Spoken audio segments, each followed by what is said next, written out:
ரோமர் 1:3-5 வரை வாசிக்கிறேன்.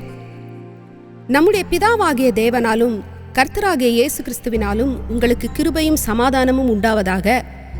இயேசு கிறிஸ்துவை குறித்து தேவன் தம்முடைய தீர்க்கதரிசிகள் மூலமாய் பரிசுத்த வேதாகமங்களில் முன்னே தம்முடைய சுவிசேஷத்தை பற்றி வாக்குத்தத்தம் பண்ணினபடி கர்த்தராகிய இயேசு கிறிஸ்துவானவர் மாம்சத்தின்படி தாவீதின் சந்ததியில் பிறந்தவரும் பரிசுத்தமுள்ள ஆவியின்படி தேவனுடைய சுதன் என்று மரித்தோரிலிருந்து உயிர்த்தெழுந்ததினாலே பலமாய் ரூபிக்கப்பட்ட தேவகுமாரனுமாய் இருக்கிறார். நாம் கரங்களை உயர்த்தி கர்த்தரை ஸ்தோத்தரிப்போம். ஆண்டவரே, உம்மை துதிக்கிறோம். அப்பா பிதாவே, உமக்கு நன்றி செலுத்துகிறோம். ஆண்டவரே, எங்களுக்காக உம்முடைய ஒரே குமாரனை நீர் அனுப்பி அவரை எங்களுக்காக அப்பா கல்வாரி சிலுவையிலே ஒப்பு கொடுத்து அவரை 3ஆம் நாளிலே ஆண்டவரே நீர் மறுபடியும் உயிர்ப்பித்து உயிர்த்தெழுந்த தேவனாக அப்பா அவர் எங்களுக்காக வலது பாரிசத்திலே அமர்ந்திருக்கிறாரே. ஆண்டவரே நன்றி. தேவகுமாரன் மனுஷகுமாரனாகிய இயேசு கிறிஸ்து எங்களுடைய உயிர்த்தெழுந்த தேவன். ஆண்டவரே, உம்மை இன்றைக்கு நாங்கள் துதிக்க ஒன்று கூடி இருக்கிறோம். உமக்கு நன்றி செலுத்துகிறோம். ஆண்டவரே அப்பா, எங்களுக்காக நீர் அந்த ஜெயத்தை எடுத்தீர் தகப்பனே. நன்றி ஆண்டவரே, நன்றி. ஆராதனை வேளையை உம்முடைய கரத்திலே ஒப்பு கொடுக்கிறோம். ஆவியானவர் தாமே அப்பா எங்களை நீர் வழி நடத்துவீராக. இயேசு கிறிஸ்துவின் நாமத்திலே ஜெபிக்கிறோம். ஆமென்.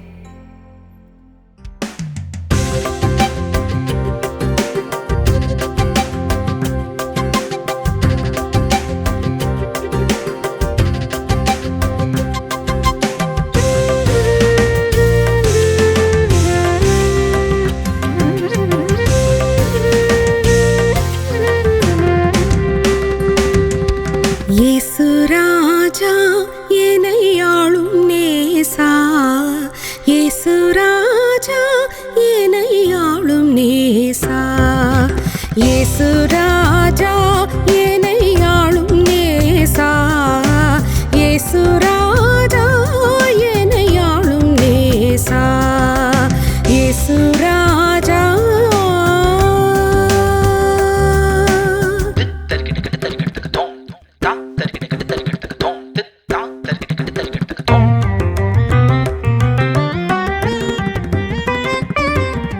மாசில்லா மணியான முச்சுடர் மேசியாரசே,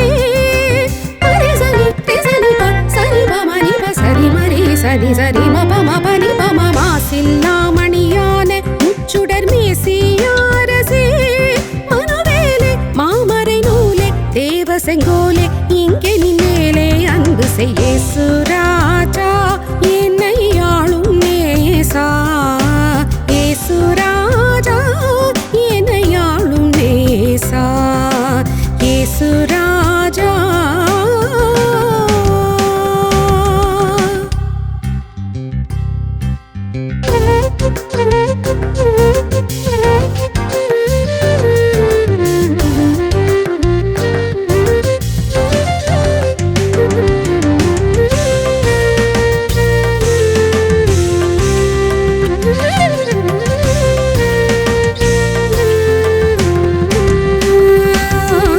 தாவீதரசன் மைந்தா நின் சரணம் சரணம் எந்தா, தாவீதரசன் மைந்தா நின் சரணம் சரணம் எந்தா, சதானந்தா மானந்தா பூவந்தாள் மிக வந்தனம் வந்தனம். இயேசு ராஜா என்னை ஆளும் நேசா, இயேசு ராஜா என்னை ஆளும் நேசா, இயேசு ராஜா.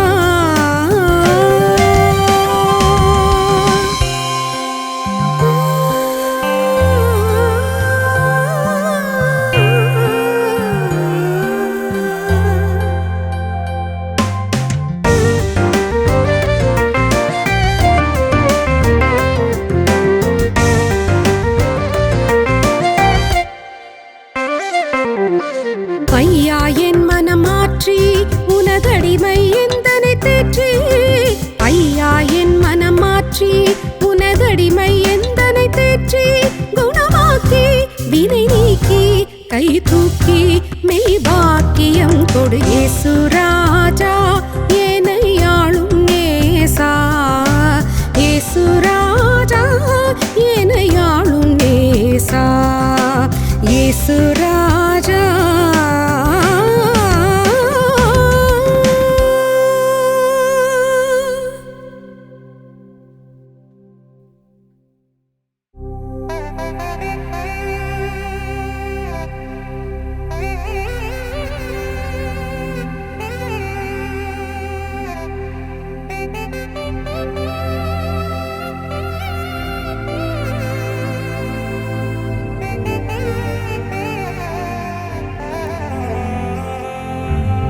என் மீட்பர் உயிரோடிருக்கையிலே இருக்கையிலே என்ன குறை உண்டு நீ சொல் மனமே.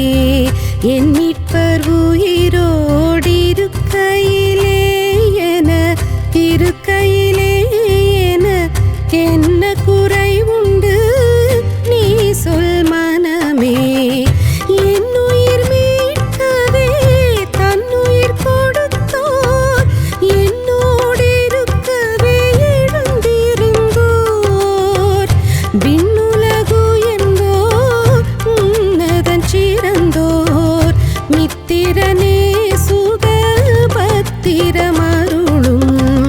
என் மீட்பர் உயிரோடிருக்கையிலே என்ன குறை உண்டு நீ சொல் மனமே.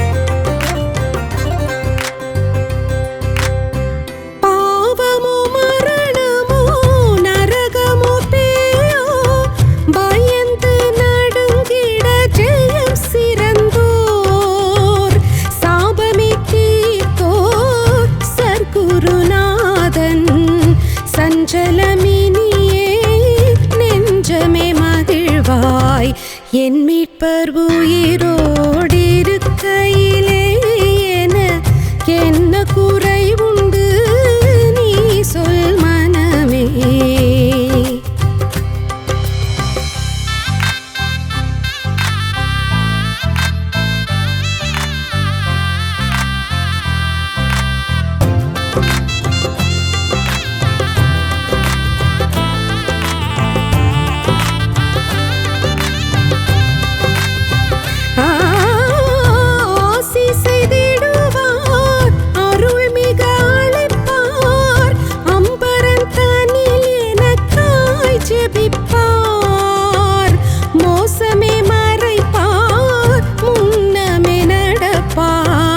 மோட்சவழி சத்தியம் வாசல் உயிரெனும் என் மீட்பர் உயிரோடிருக்கையிலே என்ன குறை உண்டு நீ சொல் மனமே.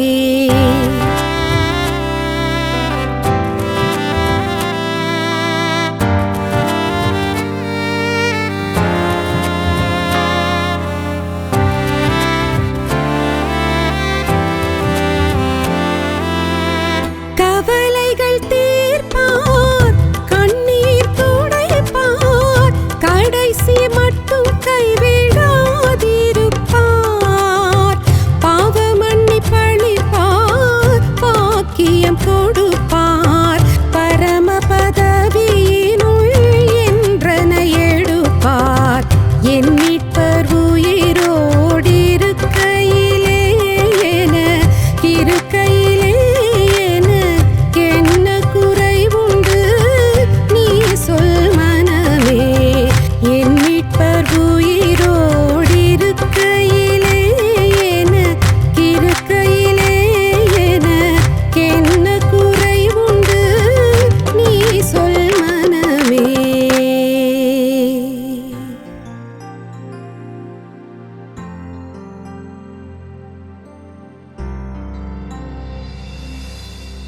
கரங்களை கர்த்தருக்கு முன்பதாக உயர்த்துவோம். ஆண்டவரே, உம்மை துதிக்கிறோம், உம்மை ஸ்தோத்தரிக்கிறோம். நன்றி நன்றி நன்றி அப்பா. நன்றி ஆண்டவரே, உயிர் தெழுந்த தேவனே. ஆண்டவரே, உம்மை ஆராதிக்கிறோம், உம்மை ஸ்தோத்தரிக்கிறோம். மெய்யாகவே மெய்யாகவே ஆண்டவரே, எங்களுடைய மீட்பராகிய நீர் உயிரோடு இருக்கிறீரே அப்பா. நீர் உயிரோடு இருக்கிறீர். எங்களுக்கு ஜீவனை கொடுக்கிற தேவன், மரித்தோரிலிருந்து எழும்ப பண்ணுகிற ஜீவனுள்ள ஒரே மெய்யான தேவன். ஆண்டவரே, கர்த்தராகிய இயேசு கிறிஸ்துவே, எங்களுடைய மீட்பரே, எங்களுடைய இரட்சகரே, உம்மை துதிக்கிறோம். எங்களுக்காக பாவத்தையும் சாபத்தையும் பேயையும் ஜெயித்து பாதாளத்தையும் வென்று நீர் எழுந்தீரே. நன்றி ஆண்டவரே. உம்முடைய ஜெயம் எங்களுடைய ஜெயமாய் இருக்கிறதே. நீர் எங்களுடைய பாவங்களுக்காக ஒப்பு கொடுக்கப்பட்டும் நாங்கள் நீதிமான்கள் ஆக்கப்படுவதற்காக நீர் எழுப்பப்பட்டும் இருக்கிறீர் என்று எழுதப்பட்டிருக்கிறதே. மெய்யாகவே ஆண்டவரே, எங்களை உடைய உயிர்த்தெழுதலின் மூலம் நீர் எங்களை நீதிமான்கள் ஆக்கி இருக்கிறீரே. நன்றி அப்பா. நன்றி ஆண்டவரே. நன்றி ஆண்டவரே. ஆண்டவரே, இன்றைக்கும் ஆண்டவரே எங்களுடைய கண்கள் பிரகாசிக்க பண்ணும்படி செய்யும் ஆண்டவரே. எங்கள் கண்களை பிரகாசிப்பிக்கும் ஆண்டவரே. நீர் எங்களுக்காக பண்ணியிருக்கிற இந்த காரியங்களை நாங்கள் அறிந்து கொள்ளும்படியும் உணர்ந்து கொள்ளும்படியும் எங்களுக்கு உதவி செய்யும். எங்களுடைய மனக்கண்களை திறந்து இந்த மகிமையான தேவனையும் இந்த உயிர்த்தெழுதலின் மகிமையையும் நாங்கள் காணும்படி எங்களுக்கு செய்யும் ஆண்டவரே. உடைய இருதயங்களை எல்லாம் உடைய கரங்களை ஒப்பு கொடுக்கிறோம் அப்பா. உமக்கே எல்லா மகிமையும் துதியும் கனம் செலுத்துகிறோம். இயேசு கிறிஸ்துவின் நாமத்திலே ஜெபிக்கிறோம். ஆமென். நம்ம கர்த்தருடைய வார்த்தைக்குள்ளாக போகலாம். வெள்ளிக்கிழமை பலிபீடம் அப்படிங்கிற தலைப்பில் ஆரம்பித்தேன். அதோட 2வது பாகத்தை இன்னைக்கு நம்ம அதை குறித்து இன்னும் கொஞ்சம் காரியங்களை வாசித்து நாம் ஜெபித்து இன்னைக்கு நம்ம ஜெபிக்க போகிறோம் இதை குறித்து. அப்பொழுது நம்ம பார்த்தோம், பலிபீடம் அப்படிங்கிறது எப்படி 360 முறைகளுக்கு மேலே வேதாகமத்திலே பலிபீடம் வருகிறது. பலிபீடங்கிற வார்த்தை மட்டும் 360 முறைகளுக்கும் மேலாக வருகிறது. ஆனால் இது குறித்த நான் சொன்னேன் இல்லைங்களா, ரொம்ப காலமாக எனக்கு இது குறித்த வெளிப்பாடு இல்லை. நான் இதை குறித்து ஒரு செய்தியும் கூட நான் கேட்டதே கிடையாது. சில வருடங்கள் முன்பதாக ஆண்டவர் எனக்கு இந்த காரியங்களை காண்பித்தார். அதன்படி நான் ஜெபிக்க துவங்கின பிறகு என்னுடைய குடும்பத்திலும் என்னுடைய வாழ்க்கையிலும் அநேக மாற்றங்களை நான் கண்டேன். சில அந்தகாரத்திலே ஒளிந்திருந்த கிரியைகள் எல்லாம் தேவன் வெளிப்படுத்தி அதையெல்லாம் என்னுடைய வாழ்க்கையிலிருந்து அப்புறப்படுத்துறதுக்கு கர்த்தர் உதவி செய்தார். அதை உங்களுக்கும் தேவன் அப்படியே செய்வார் என்று நம்புகிறேன். அப்போது பலிபீடம் என்றால் என்னென்னா, நம்ம பார்த்தோம், it's a raised place where a sacrifice was made. பலி செலுத்தப்படுகிற ஒரு உயர்த்தப்பட்ட இடம், அல்லது சிம்பிளாக பலி செலுத்தப்படுகிற ஒரு இடம், a place where sacrifice is made. அப்புறம் பிப்ளிக்கல் ஸ்டாண்ட் பாயிண்ட்ல இருந்து இந்த பலிபீடம் அப்படிங்கிறது, இதோடைய செயல்பாடுகள் எப்படி இது வேலை செய்யுது, இதோடைய முக்கியத்துவம் என்ன அப்படின்லாம் பார்த்தோம். கர்த்தர் தான் இந்த பலிபீடம் அப்படிங்கிற ஒரு காரியத்தையே மனுஷனுக்கு இன்ட்ரடியூஸ் பண்ணது, அறிமுகப்படுத்தியது கர்த்தர் தான். தேவன் தான் கடவுள் தான் இதை இன்ட்ரடியூஸ் பண்ணுறாரு. கடவுள் தான் இதனுடைய முறைமைகள்லாம் சொல்லி கொடுக்குறாரு. கடவுள் தான் இதை எஸ்டாப்ளிஷ் பண்ணுறாரு. அப்போ பார்த்தோம், எதனால் கர்த்தர் இதை கொடுத்தாருன்னா, நம்ம பார்த்தோம் இந்த லா ஆஃப் டொமினியன், இந்த ஆளுகையின் பிரமாணம் என்பது இந்த பலிபீடத்தோடு ரொம்ப நெருங்கிய தொடர்புடையதாக இருக்கிறது. ஏன்னா நம்ம பார்த்தோம் எப்படி கர்த்தர் எல்லாவற்றுக்கும் சொந்தக்காரராக இருக்கிறாரு, அவர் தான் ஓனராக இருக்கிறாரு. ஆனால் இந்த பூமியை மனிதத்தில் கொடுத்து நீ ஆண்டுகொள் அப்படின்னு முக்கியமான ஒரு பொறுப்பை கொடுக்குற. ஆண்டுகொள்னா நீ தான் இன்சார்ஜ். இதில் என்ன நடந்தாலும் என்ன வந்தாலும் என்ன போனாலும் அதுக்கு இன்சார்ஜ் நீ தான். நான் ஒன்றை தான் கேள்வி கேட்பேன்.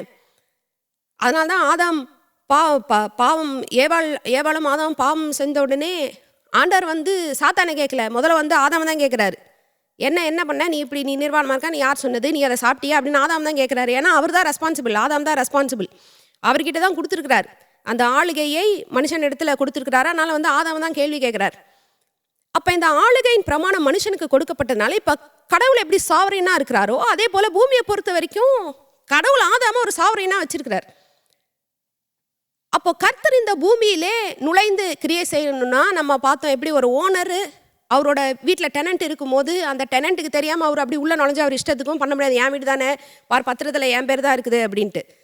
ஏன்னா அந்த டெனண்ட் அங்கே ஒரு லீகல் கிரவுண்டில் ஆக்குபை பண்ணிட்டு உட்கார்ந்துட்டு இருக்கிறா. அப்படி அதே போல் தேவன் எதற்கு இதை ஸ்ட்ரக்சர் பண்ணார் பலிபீடம்னா, நமக்கு கற்றுக் கொடுக்குறாரு. தேவன் ஆவியாக இருக்கிறார்ல, காட் இஸ் ஸ்பிரிட், கடவுள் ஆவியாக இருக்கிறாரு. ஆனால் இந்த பூமியை அவர் மண்ணினால் ஆன மனிதர்களுக்கும் மற்ற உயிரினங்களுக்கும் உயிரினங்களும் இதில் வாழும்படி இந்த பூமியை உண்டாக்கி இருக்கிறார். அப்போ இந்த பூமியில் அத்தாரிட்டி யாருக்கு இருக்குது? ஒரு மாம்சத்திலே ஒரு அந்த மண்ணினால் செய்யப்பட்ட சரீரத்தை உடைய ஒரு ஆவிக்கு இந்த பூமியிலே அதிகாரம் கொடுக்கப்பட்டுள்ளது. அது யாருன்னா மனிதர்களாகிய நாம மற்ற சகல ஜீவ ஜந்துக்கள் மேலேயும் நம்ம ஆளுகை செய்யும்படி கர்த்தர் அந்த பொறுப்பை கொடுத்துருக்கிறார், அந்த ஜாப் டிஸ்கிரிப்ஷனை கொடுத்துருக்கிறார். அப்போது கர்த்தர் ஆவியாக இருக்கிறபடினாலே அவர் இந்த பூமியில் வந்து அவருடைய நல்ல சித்தங்களை அவர் செய்யணும்னா கூட இந்த மனிதனுடைய ஒரு ஆத்தரைசேஷன் வந்து அவருக்கு தேவைப்படுகிறது. இந்த ஆத்தரைஸ் பண்ணுற இந்த சிஸ்டம் தான் பலிபீடம். பலிபீடம் என்பது ஒரு ஆவிக்குரிய மண்டலத்திலே இருக்கிற ஒரு ஆவி இந்த பூமியிலே நுழைந்து கிரியை செய்யணும்னா அதுக்கு ஆத்தரைசேஷன் வேணும், அனுமதி வேண்டும். அப்போ பார்த்துறோம் இந்த பலிபீடம் நம்ம பார்க்கும்போது அந்த கான்செப்டுக்குள்ளே என்னென்னலாம் இருக்குது. பலிபீடம் இருக்குது. முதல்ல ஒரு ஹியூமன் அட்டெண்டன்ட், ஒரு மனிதன், ஒரு மனுஷியாக இருக்கிறாங்க. அப்புறம் ஒரு ஆவி இருக்கிறது. அது கர்த்தருடைய ஆவியா, அது தேவனாக இருக்கலாம், இல்லை மற்ற அந்தகார ராஜ்யத்தின் இருளின் ராஜ்யத்தின் ஆவிகளாக இருக்கலாம், விழுந்து போன தேவதூர்களாக இருக்கலாம், என்ன வேணாலும் டீமன்ஸாக இருக்கலாம், என்ன வேணால் இருக்கலாம். பேசிக்காக ஒரு ஆவி, மனிதன், பலிபீடம் இருக்குது, அங்கே பலி செலுத்தப்படுகிறது, சாக்ரிஃபைஸ் இருக்குது. அப்புறம் அங்கே ஒரு உடன்படிக்கை ஏற்படுத்தப்படுகிறது, கவனன்ட் இருக்குது அங்கே. அப்புறம் அந்த கவனன்ட்க்கு உண்டான அந்த அக்ரிமெண்ட்ஸு, ப்ராமிசஸ்லாம் பரிமாற்றம் அங்கே இருக்கிறது. இப்போ இதுதான் அந்த பலிபீடம் எடுத்தால் இவ்வளவு காரியங்கள் இதிலே அடங்கி இருக்கிறது. அப்போ இந்த ஆளுகையின் பிரமாணத்தை நிறைவேற்ற வேண்டுமானால் ஒரு ஆவி இந்த பலிபீடத்தை தான் என்ட்ரன்ஸாகவும் எக்ஸிட்டாகவும் பயன்படுத்த முடியும். இது வெறும் ஒரு ஓல்ட் டெஸ்டமெண்ட் கான்செப்ட் கிடையாது. நம்ம பார்த்த வெளிப்படுத்தின விசேஷத்துலேயும் பாருங்கள், பரலோகத்தில் இருக்கிறதோட காப்பியாக தான் பழைய ஏற்பாட்டில் கர்த்தருடைய இன்ஸ்ட்ரக்ஷன்ஸ் படி, அறிவுரையின் படி கட்டுறாங்க இல்லைங்களா. அந்த டென்ட்டாக இருந்தாலும் சரி, கூடாரமாக இருந்தாலும் சரி, பழைய ஏற்பாட்டில் அந்த கோவிலாக இருந்தாலும் சரி, தேவாலயமாக இருந்தாலும் சரி, அதை பார்த்து தான் கட்டுறாங்க. அப்போது பிரதானமான ஃபங்க்ஷன் ஒரு பலிபீடத்துக்கு is to authorize a spirit to enter and exit and to work on this earth on legal basis. ஒரு சட்டப்பூர்வமான அடிப்படையிலே ஒரு ஆவி இந்த பூமிக்குள்ளே வந்து போய் கிரியை செய்கிறது.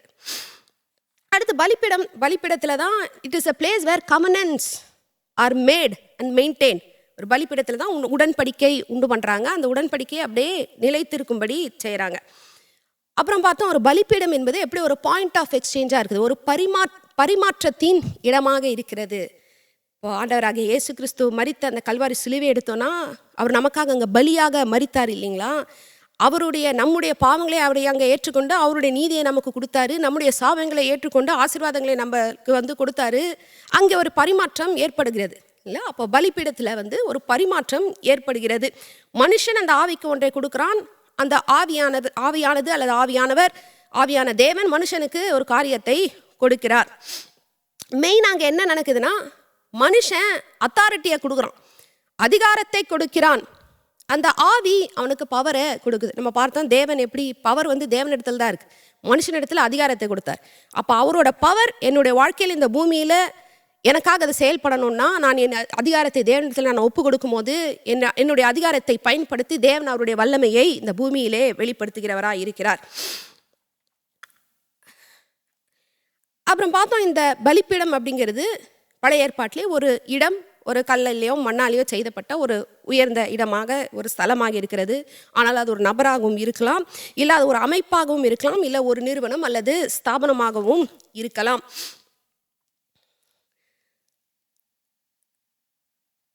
அப்போ பலிப்பீடம் என்பது அது தேவன் உண்டாக்கின ஒரு காரியமாக இருந்தாலும் சத்ருவானவன் அதை எல்லாத்தையும் அவன் எடுத்து பயன்படுத்துறது போல அதையும் சத்ருவானவன் எடுத்து பயன்படுத்தினா, நம்ம பழைய ஏற்பாட்டில் நாம் போன வெள்ளிக்கிழமையும் பார்த்தோம், எப்படி அந்நிய தேவர்களுக்கும் பாகால் மூலேக்கு அது போன்ற அந்நிய தேவர்களுக்கும் இவங்க பலிப்பீடத்தை கட்டி அங்கே அவங்க பிள்ளைகளை சாக்ரிஃபைஸாக கொடுக்கறதும் மற்றவங்களை சாக்ரிஃபைஸாக கொடுக்கறதும், சில அந்நிய தேவர்களுக்கு வந்து ஒரு பாவ செய்கைகளே வந்து அவங்க சாக்ரிஃபைஸாக கொடுத்தாங்க பாருங்க. ஏன்னா அதுதான் அந்த ஸ்பிரிட்ஸ்க்கு, அந்த ஆவிகளுக்கு அதுதான் அந்த அதிகாரத்தை கொடுக்கிறது. அப்போ அதை பார்க்கலாம். அப்போது நம்மளுடைய பழைய ஏற்பாட்டு பரிசுத்தவான்கள் எல்லாருமே அவங்க வாழ்ந்த வரைக்கும் நம்ம ஆபிரகாம், ஈசாக்கு, யாக்கோபு எல்லாருடைய வாழ்க்கையை நம்ம பார்த்தோன்னா அவங்க ஆசீர்வாதத்தில் நடக்கிறதும் சரி, அவங்க ஆளுகையில் நடக்கிறதும் சரி, ஏன்னா அவங்க இந்த பலிபீடத்தின் பிரமாணத்தை அவங்க நன்றாக அறிந்து வைத்திருந்தார்கள். நம்ம பழைய ஏற்பாடு திருப்பி வாசினா அவங்களுக்கு எதாவது வேணால் மறுபடியும் go back to the altar, மறுபடியும் அங்கே போகிறாங்க. கர்த்தர்கிட்ட விசாரிக்கணும்னா அங்கே போகிறாங்க. அப்போ அவங்க வாழ்க்கையை பேக்கப் பண்ணுறது கர்த்தருடைய அந்த பலிபீடம். ஆபிரகாம் பார்த்தீங்கன்னா அவரோட பேக்கப் அந்த பலிபீடமாக இருந்தாலும் அவர் எந்த இடத்துல போனாலும் அவருக்கு வெற்றி.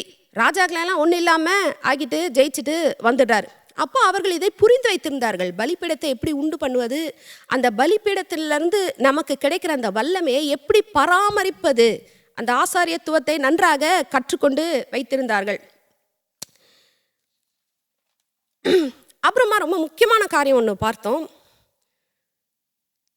கர்த்தர் ஒரு பலிபீடத்தினுடைய வல்லமை என்பது அதிலே கொடுக்கப்படுற அந்த பலி அல்லது கொடுக்கப்பட்ட அந்த பலியினுடைய வேல்யூவை பொறுத்து இருக்குன்னு பார்த்தோம். அங்கே தான் நம்ம முடித்தோம் வெள்ளிக்கிழமை. நம்ம பார்த்தோம் எப்படி ரட்சிப்பு, இந்த மீட்புங்கிறது எப்படி ஒரு உடன்படிக்கையாக இருக்குது. அது கடவுள் மனுஷனாக வந்த இயேசு கிறிஸ்து, தேவன் மனுஷனாக வந்த இயேசு கிறிஸ்துவுக்குள்ளாக நமக்கு இந்த உடன்படிக்கையை தேவன் உண்டு பண்ணியிருக்கிறார். அவருக்குள்ளாக, ஏன்னா அவர் பர்ஃபெக்டான ஒரு கேண்டிடேட். இந்த உடன்படிக்கையை நிலைக்க செய்வதற்கு, ஆசாரியத்துவத்துக்கு, இதை மெயின்டைன் பண்ணுறதுக்கு ஒரு பர்ஃபெக்டான ஒரு பூரணமான மனுஷன் யாருன்னா கர்த்தராகிய இயேசு கிறிஸ்து. அவருக்குள்ளாக நமக்கும் தேவனுக்கும் இந்த உடன்படிக்கை உண்டாகி இருக்கிறது. அவ பார்த்த இந்த தேவன் உட்கார்ந்திருக்கிற இடமே கிருபாசனமே அந்த பலிபீடத்தின் மேலே தான் அவருடைய கிருபாசனமே இருக்கிறது. அங்கே ஆண்டவருடைய கர்த்தராகிய இயேசு கிறிஸ்துவின் ரத்தம் அங்கே இருக்குது. அது நமக்காக அங்கே பேசிக்கொண்டு இருக்கிறது. அப்போ பார்த்தோம் இந்த பலிபீடத்தை நம்ம பார்க்குறோம் வேதத்திலே. இந்த தீய பலிபீடங்கள், நான் கர்த்தர் அல்லாத மற்ற காரியங்களுக்காக செய்யப்படுற பலிபீடங்கள் நம்ம தீய பலிபீடங்கள்னு சொல்லிக்குவோம். இந்த தீய பலிபீடங்களை கர்த்தர் என்ன சொல்றாரு, தகர்த்து போட்டு அவருடைய காட்லி ஆல்டர்ஸை அங்கே கட்ட சொல்றார். இது த்ரூ அவுட் த ஸ்கிரிப்சர் ஒரு கன்சிஸ்டண்ட்டாக இருக்கிற ஒரு காரியம். தொடர்ந்து நம்ம இந்த காரியத்தை பார்க்கிறோம். ஆனால் இந்த தேவனே உட்கார்ந்து இருக்கிற இந்த பலிபீடம் பாருங்க, இந்த கிருபாசனம் அப்படின்னு வாஸ்தவம் எபிரேயர்ல, இதில் செலுத்தப்பட்ட அந்த பலியோட வேல்யூ இந்த அண்ட சராச்சரங்களையும் இந்த முழு பிரபஞ்சத்திலையுமே அதற்கு மிஞ்சின ஒரு வேல்யூ இருக்கிற ஒரு பலியை யாராலையுமே செலுத்தவே முடியாது. அப்படி ஒரு பலி இல்லவே இல்லை. அப்படிப்பட்ட வேல்யூபிளான ஒரு சாக்ரிஃபைஸ், ஒரு பலி இல்லவே இல்லை. அப்படிப்பட்ட பலியை கொண்டு அந்த பலிபீடம் இந்த பலிபீடத்தினுடைய உடன்படிக்கை உண்டு பண்ணப்பட்டதாலே ரட்சிப்பு என்கிற இந்த உடன்படிக்கையை யாராலுமே அழித்து போடவே முடியாது. அந்த பலிபீடத்தோட தான் விசுவாசிகளாகிய நாம் இணைக்கப்பட்டிருக்கிறோம். எப்படி இணைக்கப்பட்டோம்? கர்த்தராகிய இயேசுவினிடத்திலே அவர் நம்முடைய பாவங்களுக்காக மரித்து அவர் உயிர் தெழுந்து நம்மை நீதிமானாக்கி எனக்கு ரட்சிப்பை கொடுக்கிறார். அவர் தான் என்னுடைய ஆண்டவர், அவர் தான் என்னுடைய ரட்சகர், என் தேவன் நாம விசுவாசித்து அறிக்கை செய்யும் பொழுது அந்த பலிபீடத்தோட நாம கனெக்ஷன் உண்டு பண்ணி கொள்ளுகிறோம். அப்போ விசுவாசிகளாகிய நமக்கு அந்த பலிபீடம் தான் பேக்கப். அங்கேருந்து தான் நம்மளுடைய பவர் வருது. ஆனால் பாருங்க, இது ரொம்ப ஒரு முக்கியமான காரியம். இந்த ஒருத்தர் வாழ்க்கையில் இந்த பலிபீடம் தீமையோ நன்மையானதோ காட்லியோ எப்படி இது இருக்குதுங்கிறத எப்படி நம்ம கண்டுபிடிக்கலாம் அப்படின்னா, கன்சிஸ்டண்ட்டாக காரியங்கள் நடந்து கொண்டே இருக்கும். இப்போ தீய பலிபீடங்கள் இருக்குதா இல்லையா எப்படின்னு அதுக்கு முன்னாடி ஒரு காரியத்தை சொல்கிறேன். நம்ம புதிய ஏற்பாட்டிலே நாம் பலிபீடம் அப்படின்னு பேசும்போது கல்லுனால மண்ணுனால உண்டு பண்ண அந்த பலிபீடத்தை குறித்து நான் பேசவே இல்லை. நீங்கள் போய் அங்கே போய் ஒரு மண்ணை வச்சு கல்லையை வச்சு ஒரு பலிபீடத்தை கட்டுங்கன்னு நான் சொல்லலை. புதிய ஏற்பாட்டிலே நாம் பலிபீடங்கள் அப்படின்னு பேசும்போது நான் என்ன சொல்கிறேன் அப்படின்னா, உங்களுக்கு அல்லது நமக்கு எதிரான இயக்கங்களும் குரல்களும் பேச்சுகளும் தொடர்ந்து நம்முடைய அழிவுக்கு நேராய் காரியங்களை நடத்தி செல்லுது பாருங்க, அதுதான் தீய பலிபீடம் சொல்கிறேன். இப்போ பாருங்க, எல்லா பலிபீடத்துக்கும் ஒரு குரல் உண்டு. அந்த குரல் எப்படி உருவாகுதுன்னா, இட்ஸ் கிரியேட்டட் பை கன்சிஸ்டன்ட் ஸ்பீக்கிங்ஸ். இப்போ கிருபாசனத்திலே கர்த்தருடைய ரத்தம் நமக்காக பேசிக்கொண்டே இருக்கிறது. அப்போ பாருங்க, ஆவியிலே கர்த்தர் எனக்கு உண்டான காரியங்களை நான் குறித்து, நான் அதை கன்சிஸ்டண்ட்டாக நான் அதை ஜெபித்து கன்சிஸ்டண்ட்டாக நான் அதை பேசி எனக்காக கர்த்தருடைய வார்த்தையை நான் பேசிக்கொண்டே இருக்கும்போது அங்கே ஒரு இன்ஸ்ட்ரக்ஷன் எனக்கு உருவாகுது. அங்கேருந்து வர இன்ஸ்ட்ரக்ஷன்ஸ் என்னுடைய வாழ்க்கையிலே அது பலிக்கிறது. புரிஞ்சுதுங்களா? அப்போ பிரதானமாக நாம் பேசுகிறதின் மூலம், நம்முடைய பேச்சுகளின் மூலம் நம்முடைய ஸ்பீக்கிங்ஸ் மூலம் கன்சிஸ்டண்டா சீரா தொடர்ந்து நாம எதை பேசுகிறோமோ அது ஆவியிலே ஒரு பலிபீடத்தை உண்டு பண்ணுகிறது, ஒரு பாயிண்ட் ஆஃப் கான்டாக்டை உண்டு பண்ணுகிறது. நம்முடைய செய்கைகளும் அதில் அடங்கியிருக்கு. ஆனால் பிரதானமாக நாம் பேசுவது. அப்போ இந்த காட்லி ஆல்டர், கர்த்தருடைய பலிபீடம், ஈவில் ஆல்டர், தீமையான இந்த பலிபீடங்கள், இந்த எல்லா தீமையான பலிபீடங்களுக்கும் ஆதாரமாக இருப்பது ஒரே ஒரு பலிபீடம். அந்த பலிபீடத்திலிருந்து தான் இந்த எல்லா தீமையான பலிபீடங்களுக்கும் வல்லமை கிடைக்குது. அதுக்கு கீழே தான் இந்த எல்லா தீமையான பலிபீடங்களும் வேலை செய்கிறது. எல்லா தீமையான பலிபீடங்கள்னா என்ன சொல்கிறேன் அப்படின்னா, என்னன்னே தெரியாத வியாதிகள் சில பேர் குடும்பத்தில் அப்படியே தொடர்ந்து வந்துகிட்டே இருக்கும். சொல்லுவாங்க, நாங்கள் போனோம், டெஸ்ட் பண்ணோம், எதுவுமே இல்லைன்னு சொல்கிறாங்க, ஆனால் இது போகலை அப்படிம்பாங்க. சில குடும்பத்தில் அந்த பேட்டர்ன்ஸ், அந்த தீமையான பேட்டர்ன்ஸ் பாருங்கள், நான் கிறிஸ்தவர்களும் சேர்த்து தான் பேசுகிறேன். இதெல்லாம் நான் பார்த்து என்னுடைய வாழ்க்கையிலும் நான் அனுபவித்து நான் மேற்கொண்ட காரியங்கள். சில பேட்டர்ன்ஸ், அந்த ஈவில் பேட்டர்ன்ஸ் அப்படியே போயிட்டே இருக்கும். கிறிஸ்டியன்ஸாக இருப்பாங்க, ஆனால் அவங்க அப்பா தாத்தாக்கு அந்த மாதிரி ஆச்சு, அப்பாவுக்கு அந்த மாதிரி ஆச்சு, என் வாழ்க்கையும் இப்படி இருக்குது. தாமதங்கள் எல்லாம் முடிகிற மாதிரி நெருங்கி வரும் காரியம், ஆனால் கை கூடாமல் போயிடும். இது ஒரு பேட்டர்னாகவே இருக்கும் அவங்க வாழ்க்கையில். அவங்களுக்கு ஏன் அப்படி நடக்குதுன்னே தெரியாது. உபாசிக்கிறோம், ஜெபம் பண்ணுறேன், வார்த்தை அறிக்கை செய்கிறேன், எல்லாம் பண்ணுறேன், ஆனாலும் இந்த அப்ரெஷன் என்னை விட்டு போகலை. அப்புறம் எப்போவுமே அந்த ட்ராஜடி அட்ராக்ட் ஆகிட்டே இருக்கும் பாருங்கள். சில பேர் சொல்லுவாங்களே, இந்த பட்ட காலிலே படும் கெட்ட குடியே கெடும் அப்படின்னு சொல்லுவாங்க பாருங்கள். அது என்னமோ அது ஏதோ ஒரு மேக்னெட் மாதிரி அந்த தீய காரியங்களும் அந்த ட்ராஜடிஸும் அந்த அசம்பாவிதங்களும் அட்ராக்ட் பண்ணிகிட்டே இருப்பாங்க சில பேர். இந்த மாதிரி காரியங்களெல்லாம் நாம் பார்க்கும்போது சில டைம் நல்லா வேலை செய்வாங்க, சோம்பேறியாக இருக்க மாட்டாங்க, நல்லா உழைப்பாங்க, டிலிஜென்ட்டாக இருப்பாங்க, எல்லாம் பண்ணுவாங்க, ஆனால் அவங்களால அந்த தரித்திரத்தை மேற்கொள்ள முடியாது. இப்போ இந்த மாதிரி காரியங்கள்லாம் பேட்டர்னாக நம்ம பார்க்கும்போது அங்கே அந்த தீய பலிபீடங்கள் ஒளிந்து கிரியை செய்வதை நாம் அறிந்து கொள்ள வேண்டும். இப்படி தான் நாம் அதை புரிந்து கொள்கிறோம், பார்க்குறோம். ரொம்ப முடியும் போது எப்படி இந்த தீய பலிபீடங்களை தகர்த்து தேவனுடைய பலிபீடங்களை எப்படி நம்ம எஸ்டாப்ளிஷ் பண்ணுறது, நிலைக்க பண்ணுறது நம்முடைய வாழ்க்கையில் அப்படிங்கிறத நாம் குறித்து பார்த்து ஜெபித்து முடிப்போம். அப்போ பாருங்கள், இந்த எல்லா தீய பலிபீடங்களும் இதுக்கு பவர் கொடுக்குற ஒரே ஒரு மெயினான சோர்ஸான பலிபீடம் எதுனா இந்த the altar of sin and iniquity, பாவம் மீறுதல் அப்படிங்கிற அந்த பலிபீடம். அதே போல் எல்லா நன்மையான பலிபீடங்களுக்கும் ஆதாரமாக இருக்கிற பலிபீடம் நாம் எபிரேயரில் வாசித்த போல கிருபாசனமாக இருக்கிறது. த்ரோன் ஆஃப் கிரேஸ், கர்த்தருடைய கிருபாசனமாக இருக்கிறது. அப்போ நம்ம இந்த altar of sin and iniquity, இந்த பாவம் மீறுதல் அப்படிங்கிற இந்த பலிபீடம் இது எப்படி வேலை செய்யுதுன்னா, இந்த 3 நிலையில் இந்த பாவங்கள் வேலை செய்து பாருங்கள். முதல்ல என்னுடைய தனிப்பட்ட பாவம். நம்ம 1 யோவான் 1:8 வாசிக்கிறோம்.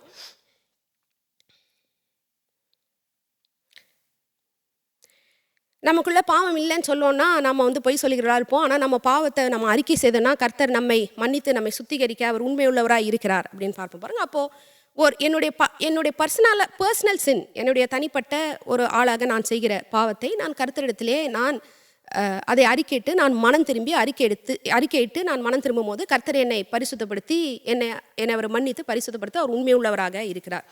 2வது இந்த டெரிட்டோரியல் சின், அதாவது ஒரு இடமே அந்த பாவத்தினாலே, சில பாவங்களினாலே கட்டி வைக்கப்பட்டிருப்பது.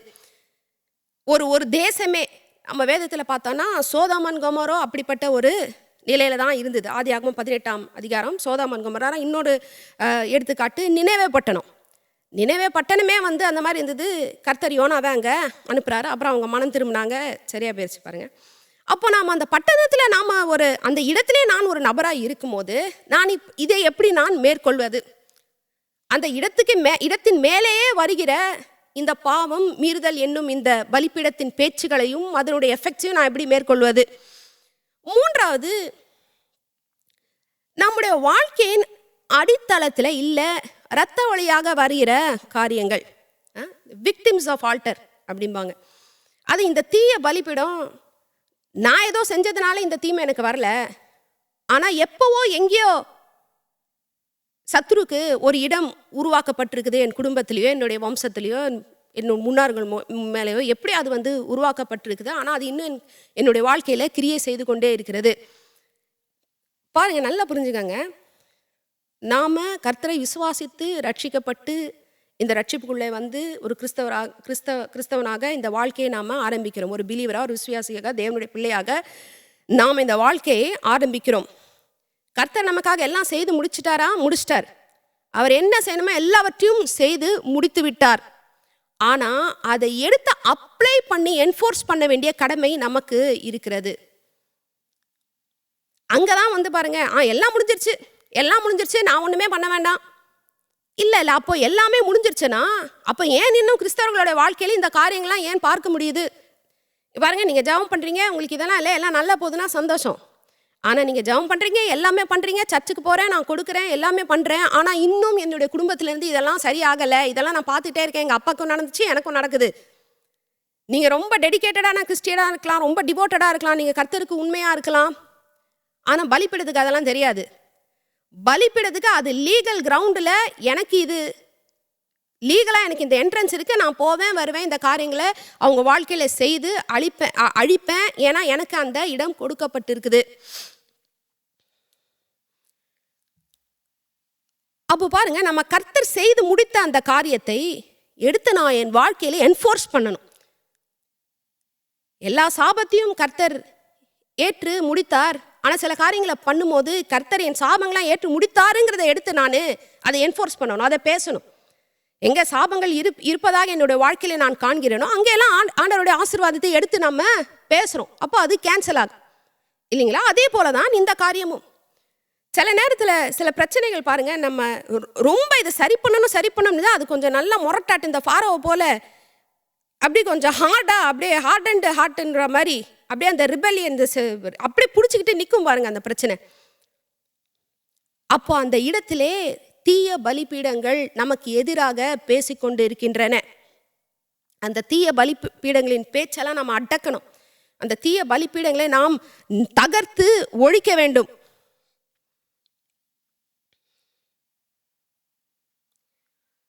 பாருங்க, சில நேரத்தில் நீங்க தான் உங்க குடும்பத்திலேயே முதல் ஆளா இருப்பீங்க, ஆண்டவரை ஏற்றுக்கொண்டு வந்த முதல் ஆளா இருப்பீங்க. உங்க குடும்பத்தில் எத்தனையோ பலிப்பீடங்கள் இது உங்களுக்கு தெரியாது. உங்க அப்பா என்ன பண்ணாரு, உங்க தாத்தா என்ன பண்ணாரு, அவங்களுக்கு முன்னாடி என்ன பண்ணாங்க, எத்தனை ஜென்ரேஷன் என்ன பண்ணாங்க, எதுவுமே நமக்கு தெரியாது. ஆனா தேவன் உங்களை தூக்கி எடுத்து இந்த பலிபீடங்களின் குரலெல்லாம் அடக்கி அவற்றையெல்லாம் தகர்த்து ஒரு புதிய ஜீவனை உங்க வாழ்க்கையிலும் சரி உங்க குடும்பத்தாருடைய வாழ்க்கையிலையும் உருவாக்க அவர் உங்களை தான் அவர் பிடிப்பார். அப்போ மோஸ்ட்லி இந்த குடும்பத்தில் முதல்ல ஆண்டவரை அறிந்து கொண்டு வராங்க பாருங்க, அவங்களுக்கு இந்த பொறுப்பு உண்டாகி இருக்கும். அதனால நீங்க என்னடா நான் இந்த காரியங்கள்லாம் மேற்கொள்ளணும்னு நினைக்கிறேன், ஆனால் எனக்கு ரொம்ப பிடிச்ச புடியா இருக்குதே, இது வரலன்ட்டு வருத்தப்படாதீங்க. அந்த தீய பலிபீடங்களை எப்படி தகர்த்து எரிந்து கர்த்தருடைய நீதியான பலிபீடங்களை அங்கே நம்ம ஸ்தாபிப்பதுங்கிறத நாம் பார்ப்போம். ஆல்ரைட், இப்போ எப்படி நான் இந்த தீய பலிபீடங்களை தகர்த்தெறிந்து நல்ல பலிபீடங்களை என்னுடைய வாழ்க்கையிலே, நான் ஏற்கனவே சொல்லிட்டேங்களா, பலிபீடம் நான் சொல்லும் போது நான் கையில் ஏதோ செய்து மண்ணில் கல்லில் அதை பற்றி நான் பேசலை, ஃபிசிக்கலாக ஒரு செய்கிறத பற்றி பேசலாம். நான் ஏற்கனவே சொன்னேன் தெளிவாக, பலிபீடம்னா நம்ம எதை சொல்கிறோம் அப்படின்ட்டு. Number 1, breaking the hold of demonic altars by engaging the power of the blood of Jesus.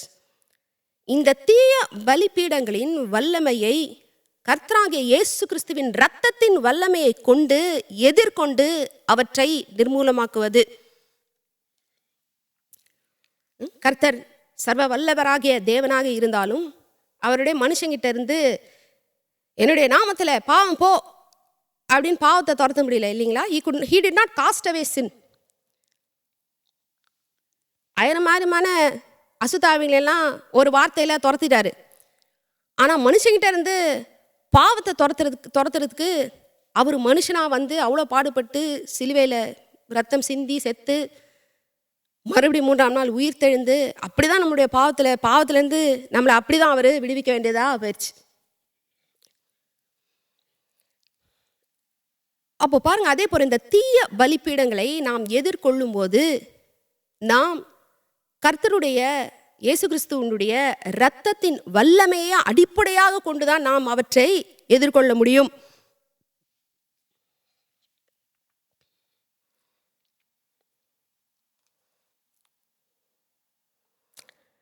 பாருங்க, ஆண்டவருடைய ரத்தம் ஒரு பரிசுத்தமான ரத்தத்தை அவர் சிந்தினார். அதாவது the just died for the unjust.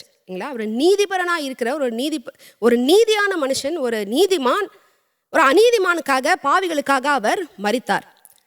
அப்போ ஒரு அநீதிமானுடைய ரத்தம் அங்கே சிந்தப்பட்டதாலே அந்த இரத்தத்தின் நிமித்தம் அந்த இரத்தத்தை வைத்து என்ன கேட்கப்படுகிறதோ அதற்கு பதில் கொடுக்கப்படவே வேண்டும். அதனால தான் நாம் அந்த இரத்தத்தை பின்பற்றோம். அதனால தான் நாம் அந்த இரத்தத்தை பிடித்து கொள்ள வேண்டும்.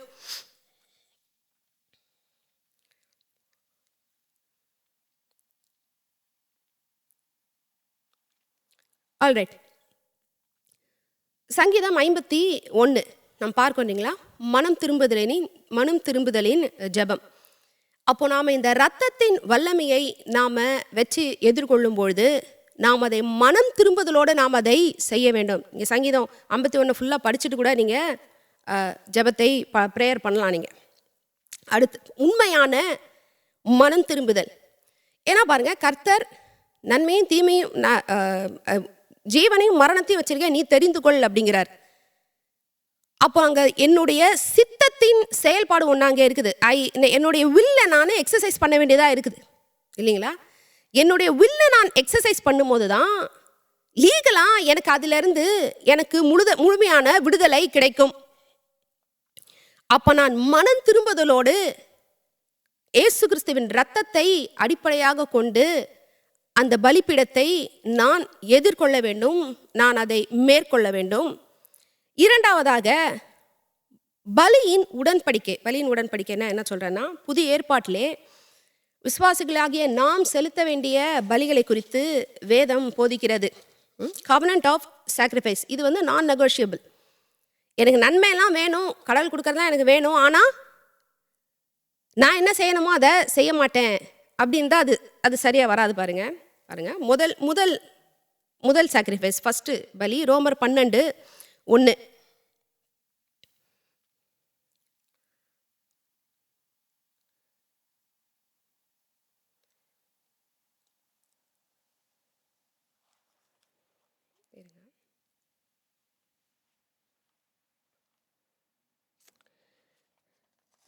நம்மை ஜீவ பலியாக ஒப்பு கொடுக்க வேண்டும் என்று வேதம் சொல்லுகிறது.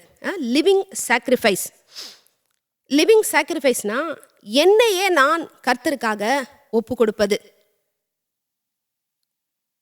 ஒரு வர்ஷிப் லீடர் அம்மா இருக்காங்க பாருங்க, அவங்க ஒரு நாள் இதை சொன்னாங்க, எனக்கு அது ரொம்ப பிடிச்சிருந்தது. The devil feeds on that which we withhold from God. தேவனிடத்திலிருந்து நாம் எதை கொடுக்காம எடுத்து வச்சிருக்கோமோ அதை சத்ருவானவன் நல்லா அதை சாப்பிட்டுட்டு போயிடுவான். ஏசு சொல்கிறாரு, சத்ரு வரான் அவன், ஆனால் என்கிட்ட அவனுக்கு எதுவுமே இல்லை அப்படிங்கிறார். He has nothing in me. ஏன்னா அவர் அந்த அளவுக்கு ஒரு ஒப்பு கொடுக்கப்பட்ட வாழ்க்கையை அவர் வாழ்ந்தார். இதுக்கு சப்ஸ்டிடியூஷனே இல்லை பாருங்க. முதல் sacrifice, the sacrifice of my whole life. என்னை முழுமையாக நான் தேவனுக்கு ஒப்பு கொடுக்க வேண்டும். பாருங்க, கர்த்தராகிய இயேசு கிறிஸ்து இந்த பூமியிலே மனிதனாக இருந்தபோது he was the most powerful man. கர்த்தருடைய வல்லமையை அப்படி வெளிப்படுத்தி வாழ்ந்த ஒரு மனிதனாக இருந்தார். அவர் ஏன் அப்படி இருக்க முடிஞ்சது அப்படின்னா, he was the most surrendered man, the most supervised man by God. அவர் சொல்றார், என் பிதா என்ன செய்யறாரோ அதை தான் நான் செய்யறேன், அவர் எதுவும் செய்யாத எதுவுமே நான் செய்யல. 100% சரண்டர், 100% தன்னை ஒப்பு கொடுத்து இப்படி அவரால் சொல்ல முடிஞ்சது பாருங்க. சத்துரு வரான் என்கிட்ட, அவனுக்கு எனக்கு எதுவுமே கிடையாது, he has nothing in me. அது மாதிரி எத்தனை விசுவாசிகள் நாம் இப்போ சொல்ல முடியும். அவர் ஜீவ பலியாக மரணம் பரியந்தம் வரை முழுமையாக தேவனுக்கு ஒப்பு கொடுத்து தன்னுடைய வாழ்க்கையை வாழ்ந்தார். இப்படிதான் நாம கட்டுறோம் பாருங்க. இப்படிதான் நாம நன்மையான காட்லி ஆல்டர்ஸ் எப்படி நம்ம வாழ்க்கையில கட்டுறோம்னா இப்படிதான். Number 1, the covenant of sacrifice. Number 2, the covenant of sacrifice. முதலாவதாக நம்ம எப்படி தீய பலிபீடங்களை தகர்த்து போட்டு நன்மையான பலிபீடங்களை எப்படி நம்ம கட்டுறோம் அப்படின்னா, முதலாவதாக நம்ம முழு மனதோட மனம் திரும்பி இயேசு கிறிஸ்துவின் இரத்தத்தை அடிப்படையாக கொண்டு நாம் தீய பலிபீடங்களை நாம் எதிர்கொள்கிறோம். இரண்டாவதாக நம்முடைய வாழ்க்கையில இந்த பலியின் உடன்படிக்கையாக நம்முடைய வாழ்க்கையை வாழ்கிறோம். அந்த பலியின் உடன்படிக்கைன்னு சொல்லுவோம். சாக்ரிஃபைஸ்னா நாம எப்படி வாழணும் அப்படிங்கிறத குறித்து. நம்பர் 1, நான் என்னையே நான் ஜீவ பலியாக தேவனுக்கு நான் ஒப்பு கொடுக்கணும். பவுல் சொல்றாரு, இதுதான் நீங்க செய்யற புத்தி உள்ள ஆராதனை அப்படிங்கிறார். இரண்டாவதாக ஜெபம், consistent lifestyle of prayer. லேவியராகமம் 6ஆம் அதிகாரத்தில் பாருங்க, பலிபீடத்தின் மேல் 13வது வசனம், பலிபீடத்தின் மேல் அக்கினி எப்பொழுதும் எரிந்து கொண்டிருக்க வேண்டும், அது ஒரு பொழுதும் அவிந்து போகலாகாது. யாத்ராகமம் 30ல் இப்படி இருக்கு பாருங்க. இந்த ஆல்டர் ஆஃப் இன்சென்ஸ் நம்ம வாசிக்கிறோங்களா, வெளிப்படுத்தின விசேஷத்தில் அந்த ஆல்டர் ஆஃப் இன்சென்ஸ் வழியாக தான் நம்மளுடைய ஜபங்கள் கர்த்தருக்கு போய் சேருது அப்படின்ட்டு அதோட நிழலாக இந்த பழைய ஏற்பாட்டில் இது சொல்லப்படும் போது இப்படி இருக்கு பாருங்க. தூபம் காட்டுகிறதுக்கு ஒரு தூப பீடத்தையும் சீத்தி மரத்தினால் உண்டாக்குவாயாக. சாட்சி பெட்டிக்கு முன்னிருக்கும் திரைச்சீலைக்கும் நான் உன்னை சந்திக்கும் இடமாகிய சாட்சி சந்நிதியிலும் மேலுள்ள கிருபாசனத்துக்கும் முன்பாக அதை வைக்க கடவாய். வாஸ்தவம் பாருங்க, வெளிப்படுத்தின விசேஷத்தில் கிருபாசனத்துக்கு முன்பதாக ஒரு தேவதூதன் வந்து அந்த ஆல்டர் ஆஃப் இன்சென்ஸ்ல இருந்து மூலமாக கர்த்தருடைய பரிசுத்தவான்களுடைய ஜபத்தெல்லாம் எடுத்துகிட்டு போய் அங்கே போடுறாரு இல்லைங்களா. ஆரோன் காலைதோறும் எல்லாரும் சொல்லுங்க, காலைதோறும் அதன் மேல் சுகந்த தூபம் காட்ட வேண்டும். மாலையில் விளக்கேற்றும் போதும் அதன் மேல் தூபம் காட்ட கடவன். விளக்குகளை விளக்கும் போதும் அதன் மேல் தூபம் காட்ட கடவன். உங்கள் தலைமுறை தோறும் கர்த்தருடைய சந்நிதியில் காட்ட வேண்டிய நித்திய தூபம் இதுவே அப்படிங்கிறார். இயேசு சொல்றாருங்களா, லூக்கா 18:1, men always ought to pray and not faint அப்படிங்கிறார். சோர்ந்து போகாமல் எப்பொழுதும் ஜெபம் பண்ண வேண்டும். சோர்ந்து போகாமல் எப்பொழுதும் ஜெபம் பண்ண வேண்டும். எப்பொழுதும் ஜெபம் பண்ண வேண்டும்னா, நான் ஒரு முறை வாட்ச்மேன் நீ அவர்களுடைய ஒரு சின்ன சர்மனை கேட்டுட்டு இருந்தேன். அப்போ அவர் இதை குறித்து சொல்லியிருந்தார். எப்பொழுதும் எப்படி ஜெபம் பண்ணிகிட்டே இருக்க முடியும், எப்போ பாரு பிரேயர்னா அதை எப்படி நாம் புரிந்து கொள்வது. அவர் ஒரு நல்ல உதாரணம் சொன்னார் பாருங்க. நம்ம எப்போவுமே மூச்சு விட்டுக்கிட்டே இருக்கோம் இல்லைங்களா, மூச்சு எடுக்கிறோம் மூச்சு விடுறோம், என்ன வேலை செய்தாலும் அதை பண்ணுறோம். தூங்கும் போது அதை பண்ணுறோம், சாப்பிடும் போது அதை பண்ணுறோம், ஆராதனை பண்ணும்போது பண்ணுறோம், ஊழியம் பண்ணும்போது பண்ணுறோம், வேலை பண்ணும்போதும் பண்ணுறோம். என்ன பண்ணாலும் அது நிற்கிறதே இல்லை பாருங்க. அது போல தான் ஜெபம். எப்படி இந்த மூச்சு இழுத்து எப்போவுமே ப்ரீதிங் எப்படி இருக்கோ அது போல் நம்முடைய இந்த ப்ரீதிங் எப்படி இந்த ஃபிசிக்கல் பாடிக்கு தேவையோ அதே போல் ஜெபம் என்பது நம்முடைய ஆவிக்குரிய வாழ்க்கைக்கு தேவை அப்படின்னு விளக்கி சொல்லியிருந்தார். அப்போ அந்த ஆட்டிடியூடோட எப்போவுமே இருக்க சொல்கிறாரு. எப்போதுமே ஜெபம் பண்ண வேண்டும்னா எப்போவுமே அந்த கான்ஷியஸ்னஸோட, எப்போவுமே அந்த உணர்வோட நாம் இருப்பதை தான் அது குறிக்கிறது. இங்கே பாருங்க, இந்த சத்ருவானவன் 100 வருஷம் 200 வருஷம் 50 வருஷம் 60 வருஷம் நம்முடைய குடும்பங்களை அவனுடைய ஆக்கிரமிப்புக்குள்ளாக வைத்து கொண்டு அவன் வச்சிருக்கிறான் பாருங்க. அப்போ அதுலேருந்து நாம் வெளியே வரும்போது அவன் கொஞ்சம் சண்டை போட தான் செய்வான், அவ்வளோ ஈஸியாக விட மாட்டான். அவன் ஏன் நம்மளை விடணும்? நான் ரொம்ப கஷ்டப்படுறேங்க, அதனால் நான் விட்டுணுமா? அதனால் எனக்கு விடுதலை கிடச்சிடணுமா? எனக்கு ரொம்ப என்னால் தாங்கவே முடியல கஷ்டம், அதனால் நான் விட்டுணுமா? அதனால் நாம் விட்டுணுமா?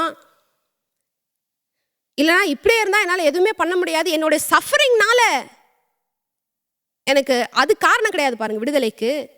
எனக்கு சட்டபூர்வமாக கர்த்தர் இதிலிருந்து நான் விடுபடும்படி தேவன் எனக்கு ஒரு வழியை ஏற்படுத்தி வைத்திருக்கிறார். இந்த கல்வாரி சிலுவையின் மூலமாகவும் இயேசு கிறிஸ்துவின் இரத்தத்தின் மூலமாகவும் எனக்கு அந்த வழியை ஏற்படுத்தி வைத்திருக்கிறார் அப்படின்னு அந்த வழியில் அந்த ரூல் ஆஃப் என்கேஜ்மெண்ட் அப்படி போனாதான் நமக்கு விடுதலை கிடைக்கும்.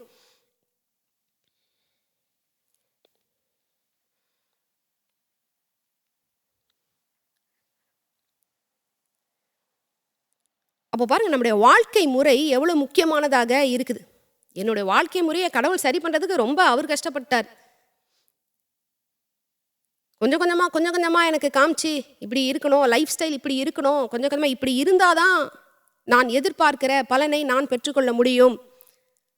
அப்போ முதலாவதாக நான் என்னையே ஜீவ பலியாக ஒப்பு கொடுக்க வேண்டும். அதுக்கு நான் நெகோஷியபிள் சப்ஸ்டியூட்டே கிடையாது அதுக்கு. இரண்டாவதாக என்னுடைய ஜெப வாழ்க்கை ஒரு கன்சிஸ்டண்டான ஒரு தொடர்ந்த சீரான ஒரு ஜெப வாழ்க்கை வேண்டும். அப்படி தான் நம்ம இந்த தீய பலிப்பீடங்களை நம்முடைய வாழ்க்கையிலேருந்து அகற்றி தேவனுக்கேற்ற பலிப்பீடங்களை நம்முடைய வாழ்க்கையிலே கட்ட முடியும்.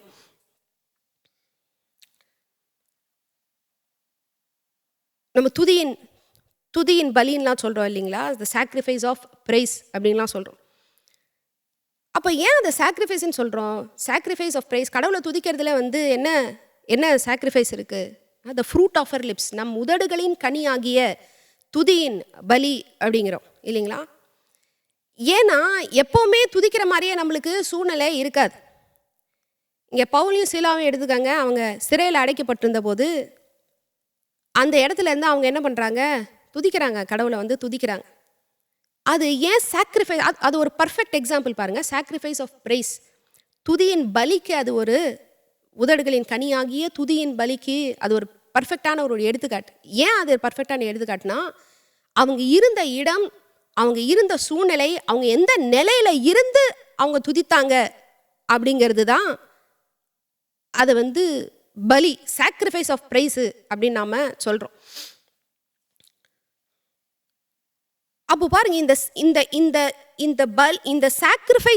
இந்த சாக்ரிஃபைஸின் வாழ்க்கை, இந்த பலியின் வாழ்க்கையை நாம் வாழ வேண்டும் அப்படின்னா அதுக்கு நம்ம முழுவதாக நாம் ஒப்பு கொடுத்தால் மட்டுமே நம்மளால் அந்த மாதிரி வாழ முடியும். ஓகே. மூன்றாவது காரியம் கொடுப்பதுனா உடனே பணத்தை குறித்து நான் சொல்லலை. கொடுப்பது என்பது involves your time, energy and resources, எல்லாமே இருக்குது, ரொம்ப இம்பார்ட்டண்ட். நம்முடைய நேரத்தை தேவனுக்கு கொடுப்பது, நம்முடைய எனர்ஜியை, நம்முடைய ஸ்ட்ரென்த்தை, நம்முடைய சக்தியை தேவனுக்கு கொடுப்பது, அப்புறம் நமக்கு உண்டான காரியங்களை, அது பொருளாக இருந்தாலும் ஏதாச்சும் தேவனுக்கு கொடுப்பது. இதுதான் புதிய ஏற்பாட்டிலே நாம் செலுத்த வேண்டிய பலிகளாக இருக்குது. இப்படி தான் நம்ம புதிய ஏற்பாட்டிலே பலிப்பீடத்தை நாம் கட்டுகிறோம். பாருங்கள், நம்ம ரொம்ப சுருக்கமாக தான் பார்த்துருக்கோம். நம்ம இது எதுக்குள்ளே நம்ம ரொம்ப டீட்டெயிலாக போகலை, ரொம்ப சுருக்கமாக தான் நாம் பார்த்துருக்கோம். அப்போ உங்களுடைய வாழ்க்கையிலே தொடர்ந்து ஒரு பேட்டர்னாக நீங்கள் தீமையான காரியங்களை பார்த்து கொண்டே இருந்தாலும், நீங்கள் எவ்வளோ முயன்றும் அது சரியாகலை, ஜெபம் பண்ணியும் சரியாகலை, இதை பண்ணி அதை பண்ணியும் சரியாகலை அப்படின்னா, அங்கே தீய பலிப்பீடங்களின் குரல் அங்கே ஒலித்து கொண்டிருக்கிற, தீய பலிப்பீடங்கள் உங்களுக்கு எதிராக பேசிக்கொண்டு இருக்கிறது. அப்போ அந்த தீய பலிப்பீடங்கள், இப்போ எப்போவுமே பாருங்கள், எந்த பலிப்பீடம் உயர்ந்த பலிப்பீடம், வல்லமையான பலிப்பீடம், the stronger, the more powerful altar will always overcome the lesser altar. 1 Samuel 5ஆம் அதிகாரத்தில் பார்த்தோன்னா, பெலிஸ்தர் இந்த ஆர்க் ஆஃப் த கவர்னர் உடன்படிக்கை பெட்டி எடுத்துகிட்டு போய் வச்சிடறாங்களா அந்த தாகோனோட கோயிலில். பார்த்தோன்னே என்ன ஆகுது, அடுத்த நாள் பார்த்தா தாகோன் கீழே குப்புற விழுந்து கிடக்கு. மறுபடியும் எடுத்து நிறுத்தி வச்சுட்டு போகிறாங்க. அடுத்த நாள் பார்த்தா தாகோனோட தலை ஒரு சைடு போயிடுச்சு, கையெல்லாம் உடஞ்சி போயிட்டு உடல் பகுதி வேறு இடத்துல இருக்குது. அப்பா உணர்றாங்க, கர்த்தரோட கை இதுக்கு மேலே இருக்குது, இவருக்கு பவர் ஜாஸ்தி, இந்த தேவனுடைய வல்லமை மிக பெரியது அப்படின்னு. அதே போல தான் இந்த தீய பலிப்பீடமாகிய இந்த பாவம் மீறுதல் அப்படின்னு எல்லா தீய பலிப்பீடங்களுக்கும் ஆதாரமாக இருக்கிற இந்த பலிப்பீடத்தை மேற்கொள்ளும் வல்லமை உடைய ஒரே பலிப்பீடம் கர்த்தருடைய கிருபாசனமாகிய அந்த பலிபீடமாக இருக்கிறது. அப்போ நான் மனம் திரும்பி இயேசு கிறிஸ்துவின் இரத்தத்தை ஆதாரமாக கொண்டு அதன் அடிப்படையிலே நான் தீய பலிபீடங்களை நான் நிர்மூலமாக்க வேண்டும். அதற்கு எதிராக எனக்கு எதிராக பேசுகிற அந்த வார்த்தைகளை, எனக்கு எதிராக பேசிக்கொண்டிருக்கிற அந்த தீமையான பலிபீடத்தை நான் மேற்கொள்ள முடியும். அதோடு சேர்ந்து நான் என்னுடைய நன்மையான பலிபீடத்தில் என்னுடைய பலிகளாகிய என்னுடைய முழு வாழ்க்கையும், என்னுடைய ஜெப வாழ்க்கையும், என்னுடைய கொடுத்தலும், என்னுடைய நேரம், என்னுடைய எனர்ஜி, எனக்கு உண்டான எல்லாவற்றையும் நான் கர்த்தருக்கு நான் கொடுக்க வேண்டும். இப்படிப்பட்ட ஒரு செக்யூர்டான ஒரு லைஃப் ஸ்டைலில் நாம் வாழும்போது நாம் ஜெயத்தை பார்க்கவே செய்வோம். ஆமென்.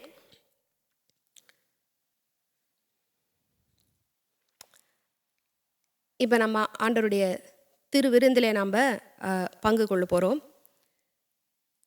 நாம் அதில் பங்கெடுத்து இந்த காரியங்களெல்லாம் நம்ம சொல்லி நாம் ஜெபிக்க போகிறோம். முதலாவதாக லீகல் பேசிஸில் சட்டப்படி ஆண்டவராக இயேசு கிறிஸ்துவினுடைய இரத்தம் எனக்காக கிருபாசன தண்டையிலே பேசிக்கொண்டு இருக்கிறது. ஆகையாலே எனக்கு எதிராக நெகட்டிவாக பேசுகிற எந்த ஒரு பலிபீடமாக இருந்தாலும் நான் மனம் திரும்பி இந்த இரத்தத்தின் வல்லமையை நான் பிரயோகப்படுத்துகிறதுனாலே அவளுடைய வாய்கள் எல்லாம் அடைக்கப்பட வேண்டும், அவைகளெல்லாம் நிர்மூலமாக்கப்பட வேண்டும்னு ஜெபிக்க போகிறோம். அடுத்து நம்மை நாம் கர்த்தருக்கு ஒப்பு கொடுத்து முழுவதாக அவருக்கு ஒப்பு கொடுக்கப்பட்ட ஒரு வாழ்க்கையை நாம் வாழ்வதற்காக கர்த்தரிடத்திலே கிருபையும் இரக்கத்தையும் நாம் கேட்டு பெற்றுக்கொள்ள போகிறோம்.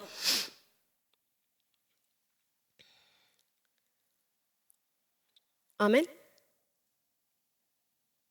நம்ம கம்யூனியன் டிஸ்ட்ரிபியூட் பண்ணிட்டு எல்லாரும் ஒன்றா எடுத்துக்கலாம்.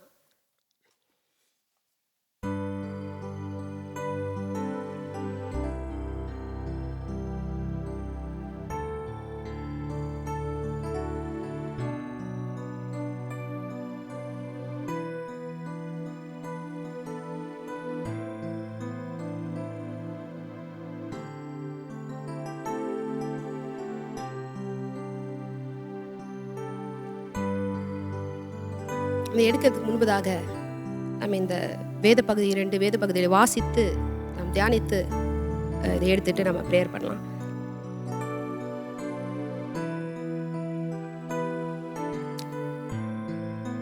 எபிரேயர் 12:22-24 வரைக்கும் வாசிக்கிறேன். நீங்களோ சீயோன் மலையினிடத்திற்கும் ஜீவனுள்ள தேவனுடைய நகரமாகிய பரம எருசலேமினிடத்திற்கும் 1000-10,000 தேவதூதர்களிடத்திற்கும் பரலோகத்தில் பேரெழுதி இருக்கிற முதற் பேரானவர்களின் சர்வ சங்கமாகிய சபையினிடத்திற்கும் யாவருக்கும் நியாயாதிபதியாகிய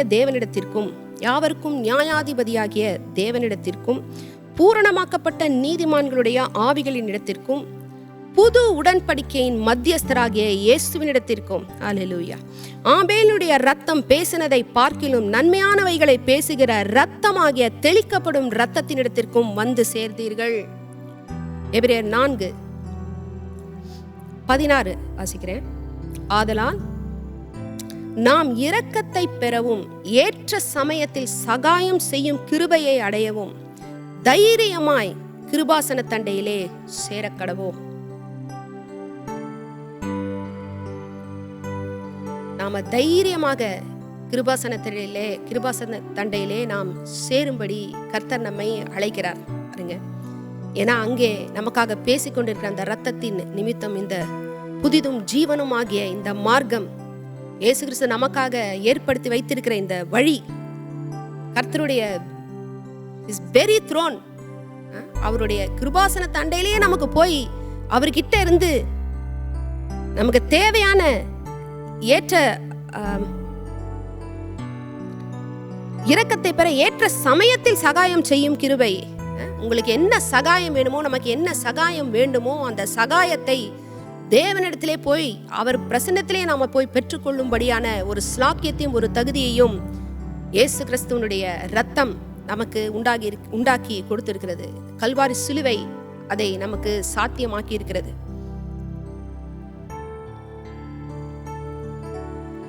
கர்த்தர் நம்முடைய ஜெபங்களை கேட்கிறவராக இருக்கிறார்.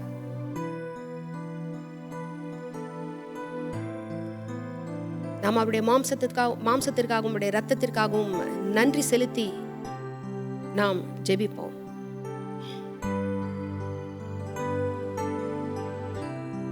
ஆண்டவரே நன்றி, நன்றி, நன்றி, நன்றி, நன்றி ஆண்டவரே. அப்பா நன்றி ஆண்டவரே, எங்களுக்காக மரித்து உயிர் தெழுந்த தேவனே ஆண்டவரே, உம்மை ஸ்தோத்தரிக்கிறோம், உம்மை துதிக்கிறோம். நன்றி அப்பா, நன்றி, நன்றி, நன்றி, நன்றி ஆண்டவரே. நாங்கள் ஜீவனுள்ள தேவனுடைய பிரசன்னத்திலே நாங்கள் வந்திருக்கிறோம். இந்த புதிதும் ஜீவனுமான மார்க்கத்தின் வழியாக, இந்த இயேசு கிறிஸ்துவின் இந்த மாம்சத்தின் வழியாக அப்பா நாங்கள் இந்த இடத்திலே நாங்கள் உட்பிரவேசித்திருக்கிறோம். இந்த ஸ்லாக்கியத்தை பிதாவே நீர் எங்களுக்கு கொடுத்திருக்கிறீரே. இது உங்களுக்காக பிற்கப்படுகிற என்னுடைய மாம்சமா இருக்கிறது, இது உங்களுக்காக நான் சிந்துகிற என்னுடைய ரத்தமா இருக்கிறது, என்னை நினைவு கூறும்படி இதை செய்யுங்கள் என்று சொன்னீரே ஆண்டவரே. நன்றி அப்பா, நன்றி ஆண்டவரே. இப்பொழுது நாங்கள் இந்த அப்பத்தை புசித்து இந்த ரசத்தை அப்பா நாங்கள் பானம் பண்ணும் பொழுது அப்பா உம்முடைய மரணத்தை நாங்கள் தெரிவிக்கிறோம்.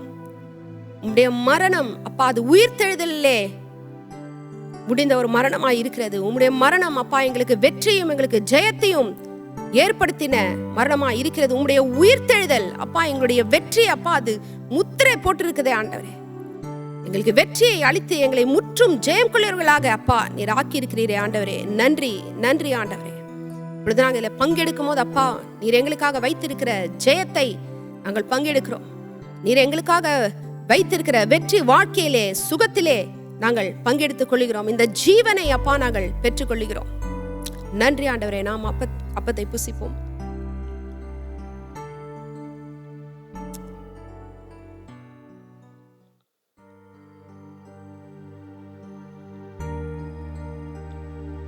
நன்றி ஆண்டவரே.